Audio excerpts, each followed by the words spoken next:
Dichite, muy buenos días. Continuamos con los comentarios a la Filocalía.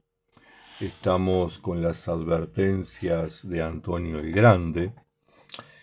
Y hoy vamos a comentar las sentencias 145, 146 y 147. Dice así: la vida del cuerpo y su goce entre grandes riquezas, teniendo poder mundano, es la muerte del alma, mientras que la fatiga, la resignación y la indigencia vivida agradeciendo, así como la muerte del cuerpo, son vida y felicidad eterna para el alma.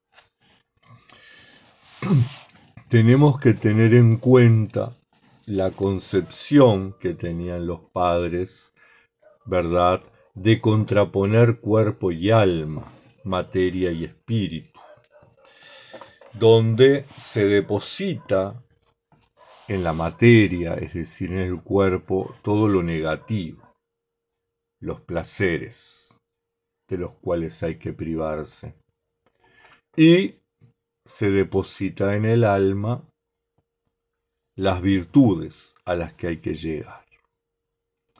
Pero hoy, siglo XXI, podemos tener claro algunas cosas donde podemos coincidir con los padres, por supuesto, pero desde los contextos en que cada quien se encuentra.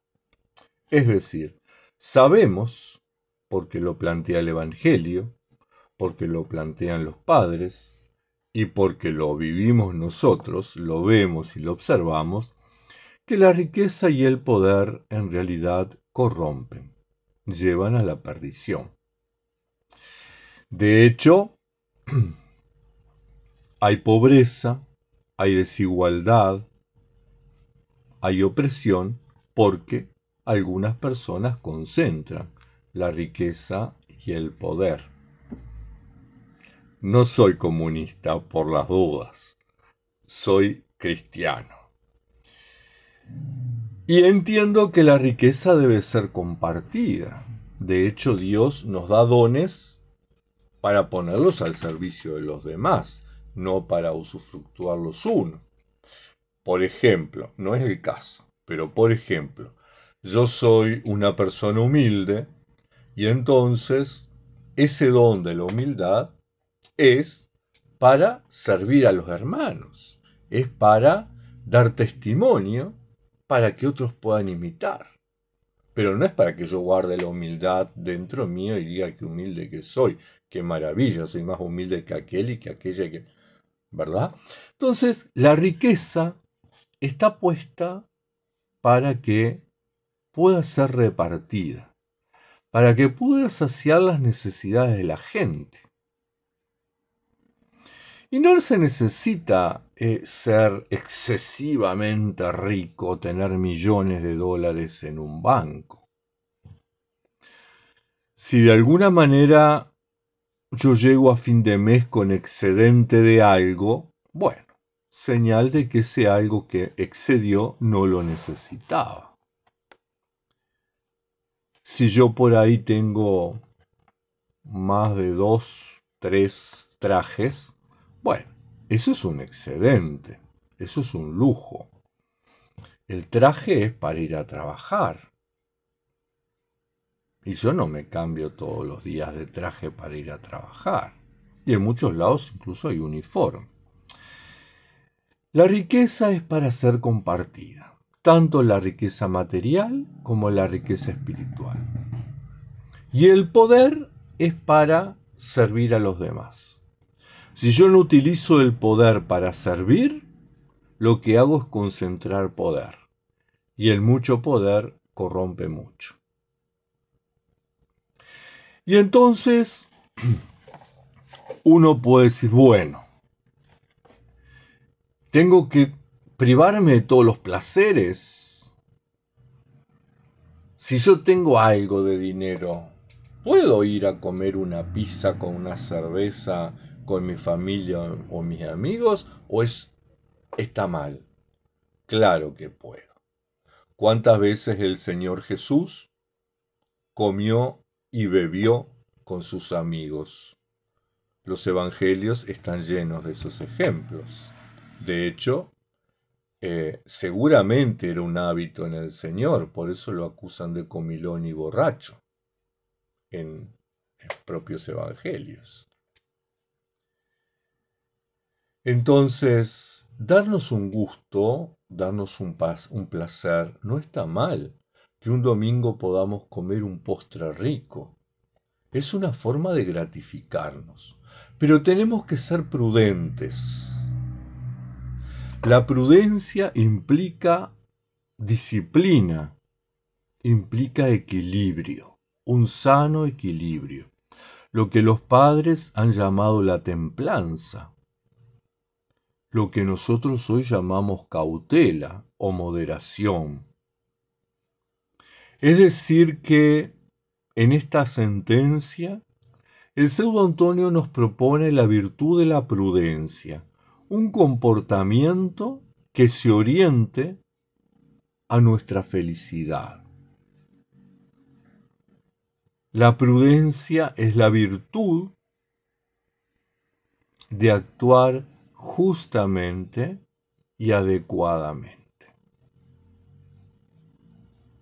Y ahí tenemos que poner en la balanza y tenemos que examinar cuán justos somos y cuán adecuadamente actuamos.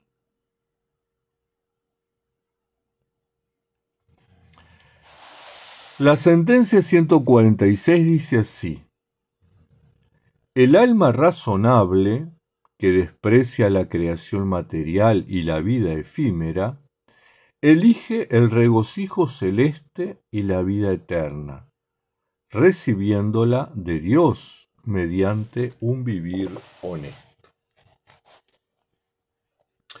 Y aquí aparece nuevamente esa frase que a mí me gusta tanto, que no es mía, me la transmitió mi psicóloga ya cuando yo tenía 18 años y estaba en mi proceso de discernimiento vocacional. Elegir es renunciar. Si yo elijo a una cosa, renuncio a otra. Es decir, lo que nos plantea el pseudo Antonio es que si yo elijo la creación material y la vida efímera, estoy renunciando a el regocijo celeste y la vida eterna. Y si yo elijo el regocijo celeste y la vida eterna, necesariamente tengo que renunciar a la creación material. Nuevamente tenemos que aplicar la prudencia, tenemos que aplicar la moderación.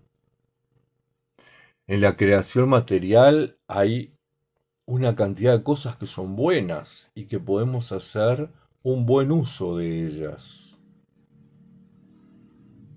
Por ejemplo, la creación material son las plantas, ¿no? Podemos tocarlas, podemos verlas. Tener plantas nos ayuda a conectarnos con la naturaleza. Tener animales, no comprar animales de raza, no tener pájaros enjaulados, pero rescatar algún perro, algún gato, no está mal. Y eso es parte de la creación material. Y eso nos humaniza. Entonces, tenemos que vivir en una sana moderación. Es decir, podemos hacer un uso de la creación material porque estamos en este mundo. Ciertamente no somos del mundo, pero estamos en el mundo. Vivimos en el mundo, vivimos en esta sociedad, vivimos en esta cultura. Y por lo tanto, bueno, hacemos uso prudente y moderado de esta creación material. de forma que no nos conduzca a la perdición. Por el contrario, que haciendo uso de ella con mucha libertad, con mucha prudencia, con mucha moderación, nos conduzca a la vida eterna. Para eso es necesario un vivir honesto. Para eso es necesario vivir la ética del Evangelio. ¿Y cuáles son esos valores que nos transmite el Evangelio? La honradez, la integridad, la rectitud, la nobleza, la decencia, la dignidad, la bondad, el pudor, el recato, el honor. Todas esas son virtudes, cualidades que nos transmite el Evangelio a través de las parábolas, a través de los dichos y de los hechos de Jesús. Y muchos más, por supuesto. Yo aquí pensé en algunos. Pero entonces cuando vivimos la ética evangélica en este siglo XXI, estamos eligiendo el camino de la salvación. Estamos eligiendo, como dice aquí el pseudo Antonio, estamos eligiendo el regocijo celeste y la vida eterna.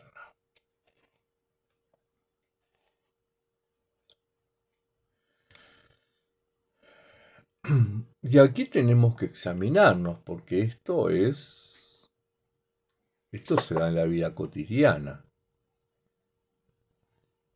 Se da en el vivir de cada día.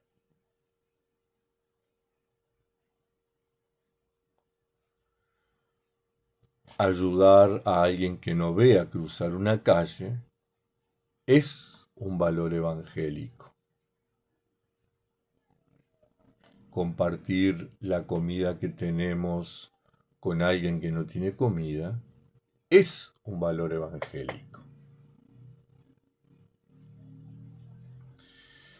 Revisar nuestro armario y dar algo de nuestro abrigo a quien pasa frío es un valor evangélico.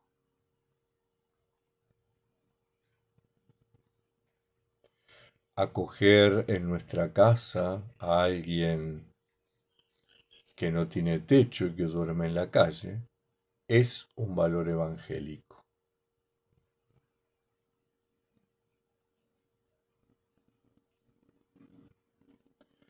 Yo recuerdo, manera de anécdota, hace muchísimos años, de Las Piedras, la ciudad donde yo vivía y trabajaba, a Montevideo, la capital, hay 25 kilómetros. Y entonces fuimos a una reunión, varios educadores, y bueno, terminó la reunión y nos volvimos cada uno a su casa, y con una educadora, Sara, que trabajaba en otra ONG, nos pusimos a charlar los dos de Las Piedras, nos pusimos a charlar, fuimos a la terminal, tomamos el ómnibus y cuando llegamos a Las Piedras nos bajamos y ahí Sara dice, me olvidé de la camioneta en Montevideo. Despistada. Tuvo que tomar otro ómnibus, ir a buscar la camioneta. Pero la anécdota es lo que sucedió en el ómnibus mientras veníamos hablando. Eran como las 10 de la noche y subió un niñito que tendría 11, 12 años vendiendo caramelos en una bolsita. Y ofreciendo también a voluntad estampitas. Y entonces nos deja a nosotros unas estampitas. No recuerdo de qué santo era, pero no. Entonces Sara, muy prudente, abre su cartera, saca un billete, que no me fijé de cuánto era, no pude verlo, lo enrolló y lo puso detrás de la estampita que nos dejó el niño. Y cuando pasó el niño esperando la plata, ella le devuelve la estampita, pero abajo estaba la plata. Y el niño se la quiere dar y dice, no, no, quédate con ella. Ese es un valor evangélico, ayudar a alguien sin que nadie lo vea. Ayudar a alguien sin que haya un intercambio. El niño se quedó con la estampita y con lo que Sara le donó. Es una actitud muy noble, muy genuina de alguien que vive el Evangelio. Entonces, vivir la ética evangélica, llevar una vida honesta, no es una cosa del otro mundo, no es una proeza. Si yo tengo algún vecino que es más viejo que yo y necesita mi ayuda, yo tengo que brindársela. Y está bien que ayudemos. Y no por eso vamos a perder la soledad, el silencio y la tranquilidad de la vida monástica y esicasta. Porque estamos viviendo un valor cristiano, que es más importante que la vida monástica y que el esicasmo. Porque cualquiera de esos dos formas de vida nos conducen nos conducen al Evangelio, y su fundamento es el Evangelio. San Benito en la regla dice, tomando por guía el Evangelio, es decir, el Evangelio tiene que ser la guía de nuestra vida cotidiana. Entonces, son las cosas importantes. Yo veía hace 2 o 3 días en Facebook un anuncio, una foto con un documento de identidad, una billetera y con la plata desparramada, unos 6.500 pesos. Algo más de $100, 100 euros, desparramados ahí. Y una persona que decía, encontré esto, por favor, lo dejé en la seccional policial número tanto, pasen a retirar. Eso es honestidad. No solo devolvió la cédula, el documento de identidad, devolvió la plata que había adentro, que se la podía haber quedado. Perfectamente podría quedarse con la plata y decir, no, yo encontré esto, otro se llevó la plata, yo devuelvo el documento de identidad. No, devolvió todo. Eso es honestidad. Entonces, a mí me parece que son las cosas que los cristianos debiéramos ir recuperando.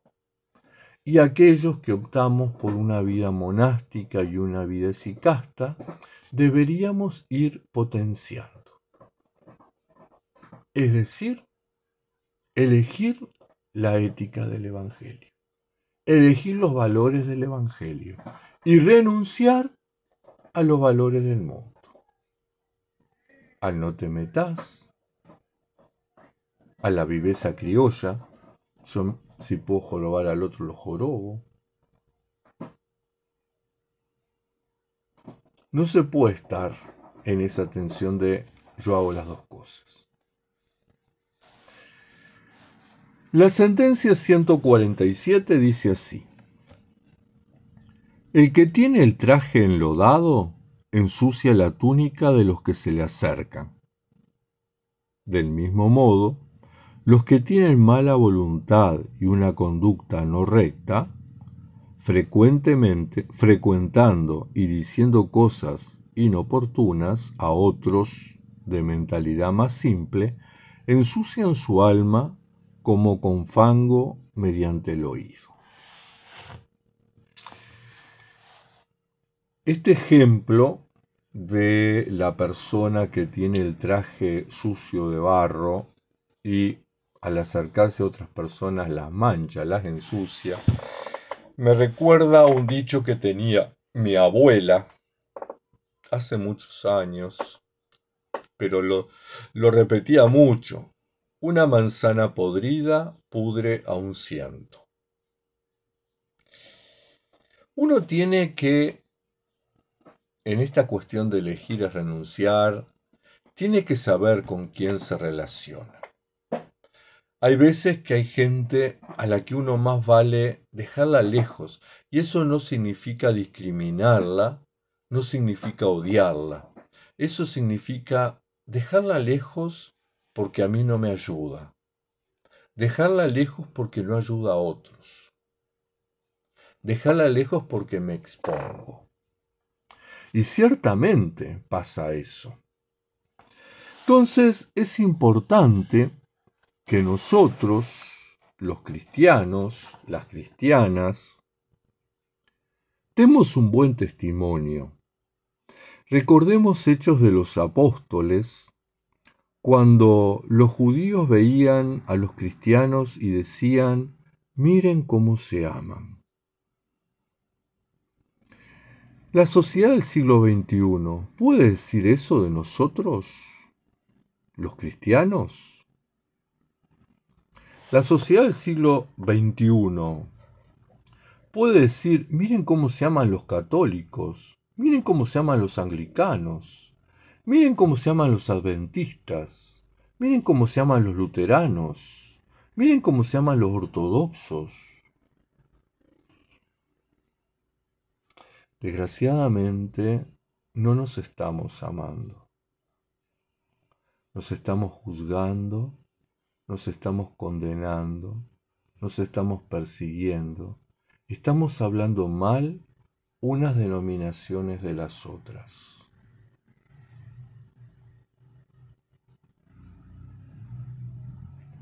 Tenemos la necesidad de cuidar a los demás. Tenemos la obligación de cuidar a los demás. Nuestro testimonio no puede atentar contra las personas. No podemos exponer a los otros.